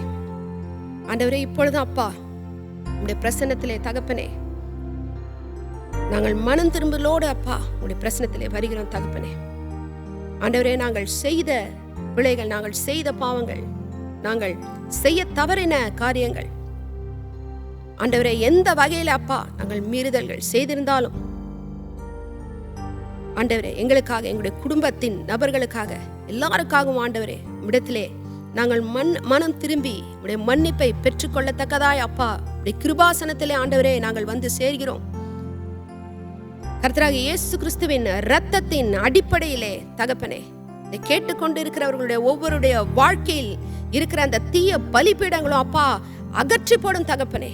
இயேசுவின் நாமத்திலே ஒவ்வொரு தீய பலிபீடமும் நிர்மூலமாகதாக தகர்த்து போகும்படி ஆண்டவரே இயேசுவின் நாமத்திலே தகர்ந்து போகும்படி நான் இயேசுவின் நாமத்திலே கட்டளை கொடுக்கிறேன் ஆண்டவரே. அகால மரணங்களும் ஆண்டவரே அப்பா தொடர்ந்து வந்து வந்து அப்பா அவங்களுக்கு தொல்லை கொடுக்கிற அந்த சிக்னஸ் அந்த நோய்கள், அந்த வலிகள், அந்த வேதனைகள் அப்பா, அந்த ஸ்கின் இன்ஃபெக்ஷன்ஸ் ஆண்டவரே இயேசுவின் நாமத்திலே அப்பா அந்த பலிபீடத்துக்கு எதிராக அந்த தீய காரியத்தை இயேசுவின் ரத்தத்தினாலே அப்பா நான் எதிர்கொள்றேன் தகப்பனே. உம்முடைய ரத்தத்தை அப்பா நான் அதன் மேலே ஊற்றுகிறேன் தகப்பனே. ஆண்டவரே எப்பொழுது பார்த்தாலும் தோல்வி தோல்வி தோல்வி தோல்வி என்று போய்கொண்டிருக்கிற அந்த வாழ்க்கையில வேலை செய்கிற அந்த தீய பலிபீடத்தை ஆண்டவரே இயேசுவின் ரத்தத்தினாலே அப்பா நான் தகர்த்து போடுகிறேன் தகப்பனே. அப்பா ஒரு பெரிய விடுதலை ஆண்டவரே நீர் உண்டு பண்ணுவீராக அப்பா. அந்த ஒரு ஈவில், அந்த ஒரு தீய சுழற்சியில் இருந்து அப்பா இந்த நபரை நீர் விடுவிப்பாராக தகப்பனே. அந்த தீய சுழற்சியை இயேசுவின் நாமத்திலே அப்பா நான் ஒட்டித்து போடுகிறேன் அப்பா, அதை நான் தகர்த்து போடுகிறேன் இயேசுவின் நாமத்திலே. நன்றி ஆண்டவரே அப்பா. நீர் இந்த வேளையிலும் ஆண்டவரே அநேகருடைய சரீரங்களை அப்பா நீர் தொட்டு கொண்டு இருக்கிறீர் ஆண்டவரே. அநேகருடைய சரீரங்களே அப்பா வெகு காலமா இருந்து வந்த அந்த பலவீனங்கள், அடரே வெகு காலமா இருந்து வந்த அந்த வலிகள், வெகு காலமா இருந்து வந்த அந்த மூட்டு வலிகள் அப்பா, அந்த ஜாயின்ட்ஸ்ல இருக்கிற அந்த வலிகள் எல்லாம் இயேசுவின் நாமத்திலே அப்பா போகும்படி இயேசுவின் நாமத்திலே நான் கட்டளை கொடுக்கிறேன் தகப்பனே. ஆண்டவரே நன்றி, நன்றி அப்பா, நன்றி தகப்பனே. ஆண்டவரே இந்த நேரத்தில் அப்பா உங்களுடைய தேவ தூதர்களை ஆண்டவரே நீர் அனுப்பி அப்பா உங்களுக்கு தேவையான காரியங்களை சுகத்தையும் ஆண்டவரே விடுதலையும் அப்பா நீர் கொடுத்து கொண்டிருக்கிறதுக்காக நன்றி தகப்பனே. நன்றி பிதாவே, நன்றி ஆண்டவரே, நன்றி அப்பா, நன்றி. உம்முடைய ரத்தம் அப்பா, உம்முடைய ரத்தம் பேசுகிற ரத்தம், உம்முடைய ரத்தத்தினாலே அப்பா நாங்கள் இதை மேற்கொள்ளுகிறோம். உம்முடைய ரத்தத்தினாலே அப்பா நாங்கள் இதை மேற்கொள்ளுகிறோம். எங்களுக்கு எதிராக அப்பா பேசிக்கொண்டிருக்கிற எல்லா குரல்களையும் இயேசுவின் நாமத்திலே அவருடைய ரத்தத்தினாலும் அப்பா நாங்கள் இயேசுவின் நாமத்தினாலும் அவருடைய ரத்தத்தினாலும் அப்பா நான் கடிந்து கொள்கிறேன் தகப்பனே. Father, let every voice that is speaking against us be silenced right now by the blood of the Lord Jesus Christ. Oh, by the blood of the Lord Jesus Christ. Hallelujah. Thank you, Jesus. Thank you, Jesus. ஆண்டவரே, எங்களுக்கு எதிராக உருவாக்கப்படுகிற எந்த ஒரு ஆயுதமும் வாய்க்காமலேயே போகும். எங்களுக்கு எதிராக எழும்புற ஒவ்வொரு நாவையும் நாங்கள் குற்றப்படுத்துவோம் என்று எழுதியிருக்கிறபடி ஆண்டவரே, எங்களுக்கு எதிராக எழும்புகிற ஒவ்வொரு நாவையும் நாங்கள் குற்றப்படுத்துகிறோம் அப்பா. எங்கள் நீதி உம்முடையத்துல இருந்தாப்பா எங்களுக்கு வருகிறது. இது உம்முடைய ஊழியக்காரரின் சுதந்திரமாக இருக்கிறது. இது உம்மால் எங்களுக்கு உண்டா இருக்கிற நீதியா இருக்கிறது. ஒவ்வொரு நாவையும் நாங்கள் குற்றப்படுத்துகிறோம் இயேசுவின் நாமத்திலே. விடுதலை உண்டாகட்டும் தகப்பனே. குடும்பங்களிலே விடுதலை உண்டாகட்டும் அப்பா. அந்த ஈவில் பேட்டர்ன்ஸ், அந்த ஈவில் சைக்கிள்ஸ் எல்லாம் இயேசுவின் நாமத்திலே அவருடைய ரத்தத்தினாலே அப்பா இன்றைக்கு முறியடிக்கப்படட்டும் இயேசுவின் நாமத்திலே. ஆமென். நன்றி ஆண்டவரே, நன்றி தகப்பனே, நன்றி தகப்பனே. அப்பா உமக்கு ஒப்பு கொடுத்து வாழ ஆண்டவரே எங்களை ஜீவ பலியாக ஆண்டவரே உம்முடைய கரத்திலே நாங்கள் ஒப்பு கொடுக்கிறோம் அப்பா. முழு மனதோடு முழு இருதயத்தோடு அப்பா உம்மை நேசிக்க உமக்காக வாழ அப்பா உம்முடைய கிருபை எங்களுக்கு தாரும் தகப்பனே. உம்முடைய கிருபை எங்களுக்கு தாரும். உம்முடைய இரக்கத்தை எங்களுக்கு தாரும் ஆண்டவரே. உம்முடைய கிருபையை தாரும் அப்பா. உமக்காக வாழ முழுமையாக ஒப்பு கொடுத்து வாழ உம்முடைய கிருபையை எங்களுக்கு தாரும். நன்றி ஆண்டவரே, நன்றி அப்பா. நீர் அப்படியே செய்கிறதுக்காக நன்றி, நன்றி, நன்றி, நன்றி, நன்றி, நன்றி இயேசுவே, நன்றி அப்பா. உமக்கே எல்லா மகிமையும் துதியும் கனமும் செலுத்துகிறோம். இயேசு கிறிஸ்துவின் நாமத்திலே ஜெபிக்கிறோம். ஆமென்.